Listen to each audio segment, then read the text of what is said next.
दोस्तों, 78th BPSC का एक तरह से कहें कि नोटिफिकेशन आ गया है। और हालांकि विस्तृत नोटिफिकेशन फॉर्मों के भरने के बाद में आएगा, लेकिन अभी आया है कि कितने पद हैं। और पदों की संख्या काफ़ी अच्छी है और ये देख करके और अधिक सीरियस हो जाना है। खासकर देखा गया है कि जब भी बीपीएससी में पदों की संख्या अच्छी होती है या फिर ये कहें कि जो अच्छे पद हैं उनकी संख्या ज़्यादा होती है तो ज़्यादा लोग फॉर्म भरते हैं और उसमें ऐसे कैंडिडेट के सिलेक्शन होने के चांसेस बढ़ जाते हैं जो पहले से मेहनत कर रहे हैं। कोई ना कोई सीट मिल जाता है और आप एक एवरेज रैंक भी लाएं तो भी आपका मन पसंदीदा जो पद है, पोस्ट है, वो मिलने के चांसेस रहते हैं। तो समय कम है। 17 नवंबर को प्रीलिम्स संभावित है, तो उसी को देख करके आप जो है ना तैयारी करें। और जैसे बिहार एडमिनिस्ट्रेटिव सर्विस का पद 200 दिया हुआ है बहुत कम आता है। 60वीं से 62वीं में काफ़ी सीटें थी आपके बिहार एडमिनिस्ट्रेटिव सर्विस की। उसके बाद जो है ना इतनी सीटें कभी नहीं आई, तो पहली बार ये 200 सीट आ रहा है। इसी तरह से बिहार पुलिस सेवा की 136 है। आपको राज्य कर सहायक आयुक्त जो सेल टैक्स ऑफिसर होते हैं जीएसटी के, बिहार फाइनेंस सर्विस, वो उसके भी जो है ना कितने पोस्ट है, 168 पोस्ट है। और इसके अलावा लेवल 9 की जो वैकेंसी है 174 है, अलग बाद में आएगा। आरडीओ का जो पोस्ट है सबसे अधिक है 393, ये भी एक बेहतर सेवा है। उसी तरह से रेवेन्यू ऑफिसर, राजस्व अधिकारी भी 287 पोस्ट है। तो ये काफ़ी जो है ना ऐसे पोस्ट हैं जो जिनको डायरेक्ट एडमिनिस्ट्रेशन में का बोला जा सकता है कि ये लोग डायरेक्ट एडमिनिस्ट्रेशन में जाएंगे।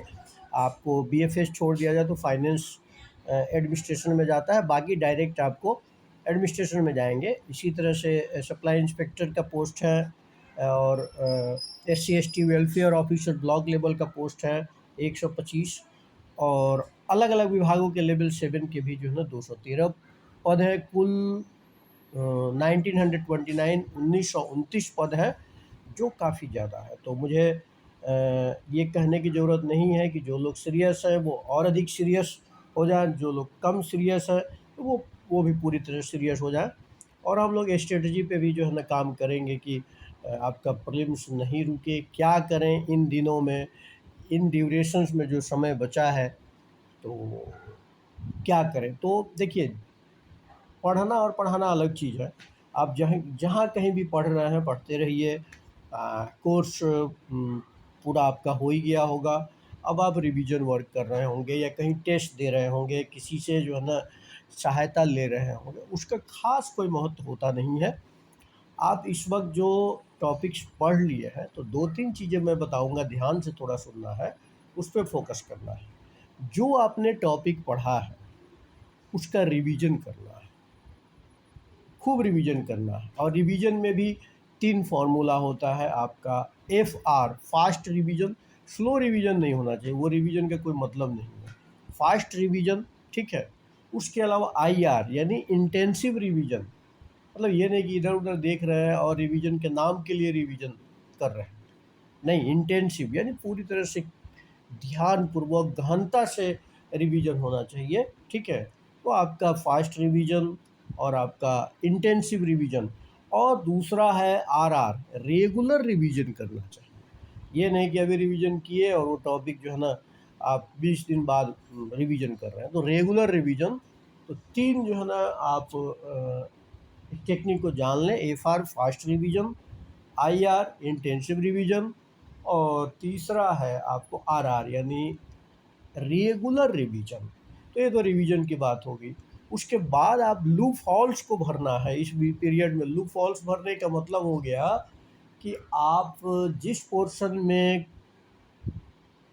थोड़ा सा आप ऐसा महसूस करते हैं कि कोई पोर्शन आपका कमज़ोर है, या जिस पोर्शन में कमज़ोर है तो उस कमज़ोर पक्ष को अभी पढ़ लीजिए, सितंबर से ले करके आपका 15 अक्टूबर तक। क्योंकि 15 अक्टूबर के बाद का जो पीरियड होगा, वो केवल रिवीजन, रिवीजन और रिवीजन के लिए होगा। तो अभी जो आपको लग रहा है कि जो थोड़े से ऐसे टॉपिक हैं, जो आप कम जानते हैं, एग्ज़ामिनेशन हॉल में गलतियाँ ज़्यादा होती है, तो उसको अभी दूर करने का समय है।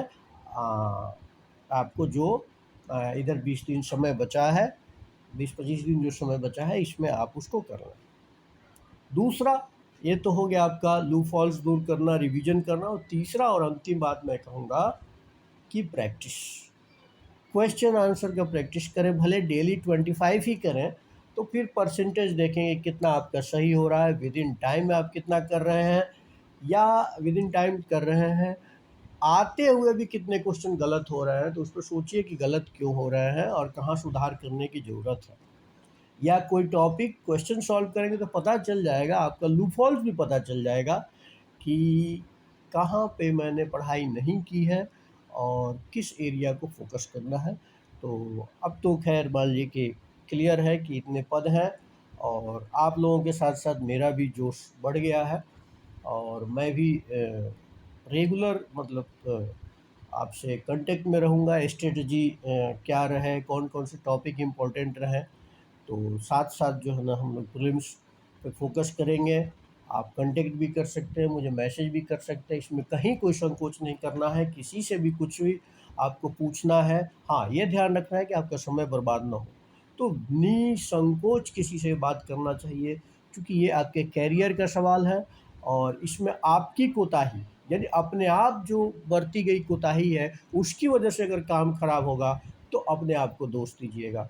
तो मुझे लगता है कि आप सभी लोग सीरियस हैं, सभी लोग अच्छे से पढ़ते रहें, रिवाइज करते रहें, और आगे एक टाइमलाइन बना करके आप पढ़ें। और चूँकि ये रिवर्स काउंटिंग यानी उल्टी गिनती शुरू हो गई है, तो आगे सब कुछ अच्छा रहेगा। जहाँ पे भी डाउट है तो हम लोग बातचीत करते रहेंगे। बहुत बहुत धन्यवाद।